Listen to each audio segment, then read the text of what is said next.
warahmatullahi wabarakatuh. Saya dari kelompok 2. Perkenalkan, nama saya Ahmad Zaki Rofiki, NPM 21862061A002246, kelas 5B. Mungkin bisa dilanjut perkenalan teman-teman berikutnya.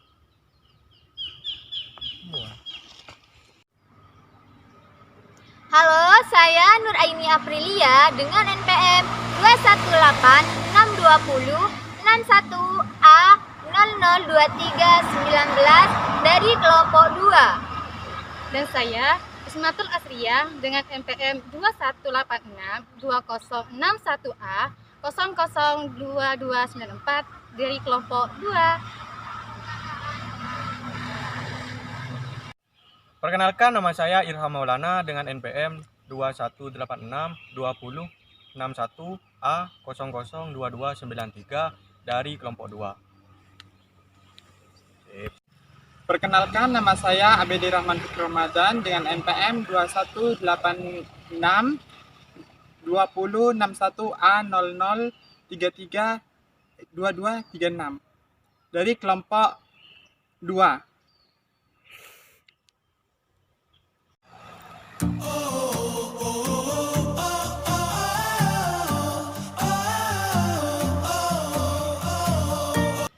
Baik, tujuan dari pembuatan video ini yaitu untuk memenuhi tugas dari mata kuliah media dan sumber belajar yang diempu oleh dosen pengampu kami yaitu Bapak Misbahudzolam ARMPD.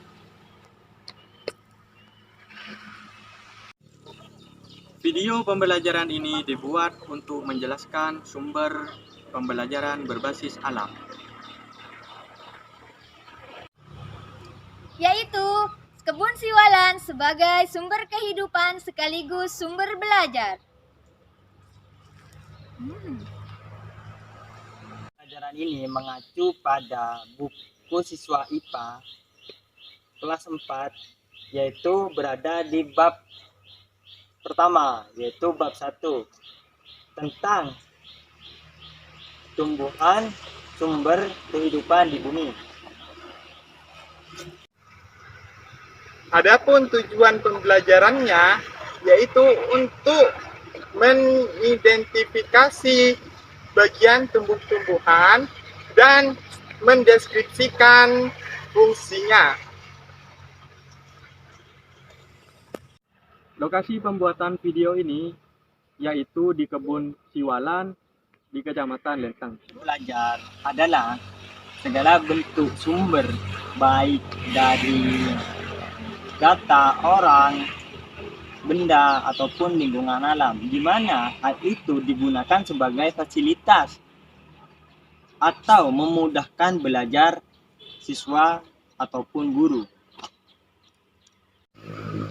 Penggunaan sumber pembelajaran pada pohon siwalan ini yaitu untuk mengembangkan pengetahuan peserta didik terhadap pengaruh tumbuhan yang terdapat di sekitar kita, terutama pada pohon siwalan atau yang kita kenal dengan pohon lontar. Bukan hanya bermanfaat sebagai sumber belajar saja, kan tetapi pohon siwalan ini juga menghasilkan oksigen bagi lingkungan di sekitarnya.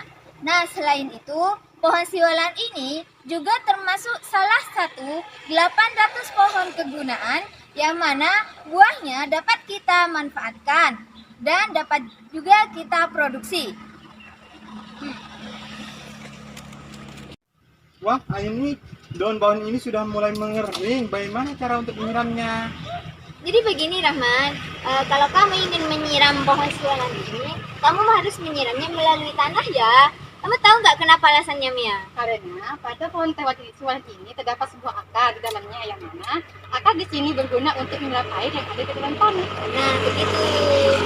Sudah paham? Paham, Bang. Terima kasih, Mia. Aini.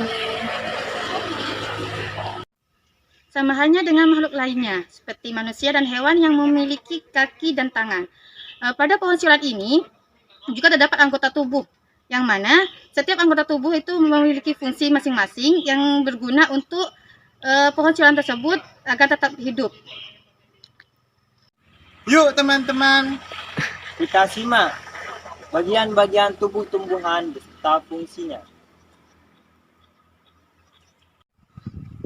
Buah ini merupakan tempat penyimpanan cadangan makanan yang berfungsi untuk melindungi biji yang terdapat di dalamnya. Bunga ini merupakan tempat perkembangbiakan tumbuhan, yang mana bunga yang sudah berkembang biak akan menjadi sebuah biji. Pada pohon ini, di bagian batang yaitu mengantarkan air, nutrisi ataupun makanan ke seluruh bagian tubuh tumbuhan. Akar dari pohon siwalan ini berguna untuk menyerap air dan nutrisi yang berada di dalam tanah. Juga dapat berguna untuk menopang pohon siwalan ini.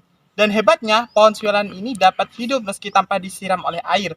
Karena akarnya ini dapat menyerap air dari dalam tanah. Dan dapat hidup di daerah yang minim air.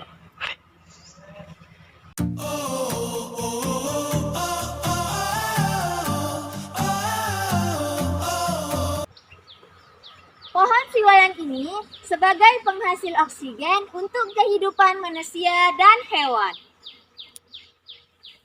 Di sini ada buah siwalan, di mana buah siwalan dapat dijadikan sebagai bahan obat-obatan ataupun sebagai bahan alat produksi dalam kemasan, yaitu tentang makanan. Pelaksanaan pembelajaran di luar kelas juga diperlukan bagi peserta didik, dikarenakan sumber pembelajaran yang jelas, bermakna, dan menyenangkan. Dan juga pohon siwalan itu tidak banyak tumbuh di sekitar kita. Bahkan bisa dibilang pohon siwalan tumbuh di tempat-tempat tertentu. Maka dari itu, hari ini saya mengetahui bagian-bagian tumbuhan siwalan dan juga fungsinya. Saya Nur Aini Aprilia. Saya Irham Maulana. Saya Ahmad Zagiro Fiki. Saya Abedi Rahman Fi Ramadan. Dan saya Ismatul Asriyah. Kami dari Kelompok 2 pamit undur diri. Wassalamualaikum